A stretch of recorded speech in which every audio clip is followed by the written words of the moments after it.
Bueno, ya estamos de vuelta aquí en VLM Noticias y hoy poniendo en contexto, analizando, hablando de un tema, bueno, que empezamos a vislumbrar la semana pasada con una nueva encuesta con la ENCOVI que se realiza hace un año. Bueno, tenemos ahora ya los datos de esta encuesta que nos habla realmente de las condiciones de los guatemaltecos y un dato que sale a luz y el que sorprende.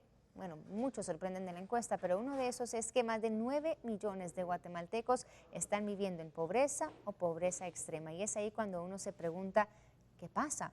¿Por qué entonces no hemos buscado el desarrollo, el empleo para salir adelante como país, para ya quizá bajar esta línea de pobreza que tenemos en nuestra Guatemala? Para analizar y poner en contexto todo este tema, nosotros le damos la bienvenida a nuestros invitados. Tenemos aquí a Jorge Labarreda, es analista del CIEN. Jorge, muy buenos días y gracias por estar con nosotros. Gracias. Y también a Miriam Suyuk, que es investigadora del CONGECOP. Muchísimas gracias por estar aquí con nosotros también. Jorge, si te puedes poner ahí, por favor, nos interesa mucho escuchar tu opinión. Empiezo contigo, Jorge, respecto a esta nueva encuesta, la ENCOVI. Cuéntanos entonces, esta encuesta ¿se hace en base a qué? Primero que nada, empecemos con eso. Ok. Esta es la cuarta encuesta nacional de condiciones de vida que se hace en el país. La primera se hizo en el año 2000, después 2006, 2011 y la de 2014. Y básicamente lo que recaba esta encuesta es información para la medición de la pobreza del consumo de las personas. Todo el consumo, distintos bienes, desde alimentos hasta transporte, educación, salud. Y entonces básicamente lo que se hace para medir si una persona está en pobreza o en pobreza extrema es comparar su consumo anual versus una línea de pobreza. La línea de pobreza extrema es básicamente lo que se requiere para consumir 2.172 kilocalorías diarias al mínimo costo. Y la pobreza general básicamente es agregar al consumo de alimentos otro tipo de requerimientos de consumo de las personas y se calcula con lo que consumieron, el patrón de consumo de las personas que estuvieron más o menos 5% del valor de la pobreza extrema. Y con eso entonces se compara básicamente si una persona consumió, por ejemplo, en todo el año 10,000 quetzales, entonces esa persona se dice que está en pobreza. Y si está arriba de los 10,000 quetzales, más o menos, ¿verdad? Redondeando por la línea de pobreza, entonces es un no pobre.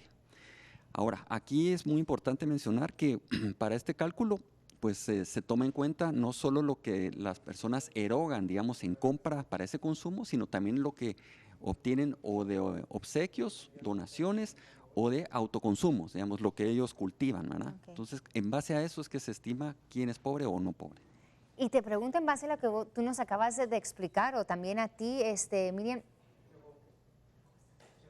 ¿en qué se basa, digamos, esta línea? O sea, lo que me explicas, ¿verdad? O sea, ¿cómo poder definir o tomar en cuenta, bueno, esta persona que gasta más de 10,000 quetzales al año es ya no pobre, cuando obviamente no tienen lo suficiente para vivir en condiciones dignas, por ejemplo? O sea, quizá tendrán esos pequeños alimentos, pero no tienen una vivienda segura, no hay un empleo formal, muchas veces careciendo obviamente de esos servicios básicos. O sea, ¿por qué no cambia, digamos, este estándar? Porque obviamente cuando vemos y decimos, bueno, cuando está tan bajo ese nivel, yo siento que igual, o sea, no da la realidad de nuestro país. Bueno, pues nosotros sí consideramos de que en Guatemala estos resultados obtenidos la semana pasada pues no nos asustan, digamos, porque sabemos que esto es lo que estamos viviendo. Lo hemos repetido constantemente, ¿verdad? La pobreza en Guatemala es demasiado alta, es extrema y sobre todo es en el área rural, ¿verdad? Nosotros constantemente estamos viendo imágenes de cómo vive la gente en el área rural, ¿verdad? No tiene casa formal, no tiene servicios. O sea, este dato de la línea de la pobreza y de la pobreza extrema todavía queda corto cuando vemos este tipo de situaciones que viven las poblaciones en el área rural. ¿Crees que hay más de 9 millones de guatemaltecos en situación de pobreza? Hasta que no hayamos realizado en Guatemala el siguiente censo nacional, vamos a darnos cuenta de que las condiciones pueden ser más graves de lo que estamos hoy percibiendo con la encuesta. ¿verdad?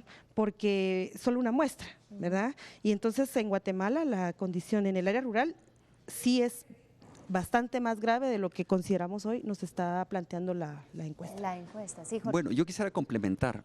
Bueno, existen varias metodologías para justamente medir lo que es la pobreza en los distintos países. Esto de las líneas de pobreza es una de ellas. Sin embargo, no hay, digamos, hay críticas, digamos, a una forma de medir, justamente con lo que tú decías hace un momento. Hay otra metodología que se llama la de necesidades básicas insatisfechas. Y por ejemplo, algunos incluso combinan las dos metodologías. Y por ejemplo, cuando una persona, por ejemplo, tiene pobreza, ¿sí? Está en situación de pobreza por línea de pobreza, pero además tiene alguna necesidad básica no satisfecha, como condiciones de su vivienda, etcétera, entonces ese se clasifica como un pobre crónico. Pero por el otro lado puedes tener a alguien que sea pobre, pero que, digamos, con la línea de pobreza sale pobre, pero en realidad tiene todas sus necesidades básicas satisfechas, digamos, está en otro nivel, entonces eso se llama nuevo pobre. Y digamos, tiene varias combinaciones. Además, hay otras metodologías que incluyen una medición multidimensional de más variables o las de Naciones Unidas, ¿verdad? Por ejemplo, que trabajan con el Índice de Desarrollo Humano. Entonces, en definitiva, siempre caemos en un tema subjetivo que depende de los valores de los países, digamos, para poder determinarlo. Y por último, tenemos unas mediciones para comparar países en sus niveles. Es el famoso tema de $1 o $2 diarios, ¿verdad? Ajustados por la paridad de poder de compra. Entonces, hay una infinidad de metodologías. Ahora, lo que definitivamente no hay discusión es que como país estamos en una situación muy rezagada, nos mantenemos con indicadores sociales en general muy rezagados respecto a los demás países de nuestra región de Latinoamérica. En algunos hay algunos avances, pero en términos generales seguimos por detrás del resto de los países. Claro, eso te voy a decir, independientemente de esas mediciones, la realidad de Guatemala yo creo que igual es visible, ¿verdad? Y te pregunto entonces, Miriam, ¿cómo ves tú entonces esas políticas, por ejemplo, hablemos de los 4 años atrás, digamos, no nos vayamos tan atrás, ¿verdad? Sino que simplemente desde que se hizo la última encuesta, esta del 2014, ¿cómo han funcionado esas políticas que supuestamente tendrían que trabajar para mejorar las condiciones de los guatemaltecos? Sí, yo quisiera poner como ejemplo el Pacto Hambre Cero, ¿verdad? Un esfuerzo bastante alto, con un presupuesto del 2013 al 2015 de 17,000 millones de quetzales, y que lamentablemente, ¿verdad? Los resultados han sido muy bajos, claro, ¿verdad? Y esto pasa porque las políticas que en Guatemala se aplican básicamente son asistencialistas, ¿verdad? Son políticas que no permiten a la población generar desarrollo, ¿verdad? No permiten la producción, no permiten la inversión. Lo que la gente tiene en sus comunidades, en sus familias, es una bolsa de alimentos, ¿verdad? El fertilizante, ¿verdad? Que básicamente son asistencialistas y que no te generan desarrollo. Eso es lo que hemos visto en esta realidad guatemalteca, ¿verdad? Y lo que hemos visto no solo en este gobierno, ¿verdad? Lo hemos visto desde hace varios gobiernos atrás. Políticas que no van de la mano, ¿verdad? Con el desarrollo productivo, con el desarrollo rural. ¿Y cómo encontramos ese desarrollo? Entonces, Jorge, ¿qué políticas son necesarias? Esta encuesta me imagino que será muy útil y para el gobierno que ya va a entrar ahora en enero, que tenemos nuevas autoridades. ¿Cómo pueden utilizar ellos estas cifras para venir y mejorar esas políticas, precisamente crear empleos, por ejemplo, mejorar la seguridad para atraer más inversiones? O sea, ¿cómo pueden ellos usar esto para el próximo gobierno? Definitivamente, a ver, la encuesta es una encuesta muy completa y digamos lo que se presentó la semana pasada apenas fue la punta del iceberg, es decir, solo se presentaron estos datos de pobreza, algunos datos de condiciones de hogares. Un resumencito, digamos, de la Pero hay secciones, por ejemplo, del tema que se hablaba hace un momento de las políticas asistenciales, digamos. Por ejemplo, hay un capítulo que tiene información sobre la bolsa, el programa Mi Bono Seguro, etcétera. Lamentablemente, la base de datos que nos dieron en esa ocasión, justamente esa sección no la incluyó. Yo hubiera querido venir al programa, por ejemplo, para poderles mostrar qué tanto tenía filtración o no ese tipo de programas. Es decir, son programas que se supone que están diseñados para llegar a los más pobres. Entonces, con la encuesta vamos a poder determinar si los beneficiarios son pobres extremos, qué porcentaje fueron pobres extremos, qué porcentaje fueron pobres, Claro. y cuáles fueron los no pobres. O sea, esa se llama la filtración. Además, tiene otra serie de secciones de empleo, tiene secciones de, incluso desde cosas tan básicas de cómo las personas se informan, qué hacen ante desastres naturales. Entonces, todo eso permite diseñar políticas públicas que mejoren o sea, es la información que permite eso. Ahora, del diseño a la implementación hay un trecho, y ese diría yo que es uno de los principales problemas del tema que nos estaban comentando anteriormente. Justamente nosotros hicimos unos monitoreos de la implementación de las denominadas acciones de la ventana de los 1000 días en los puestos de salud y centros de convergencia.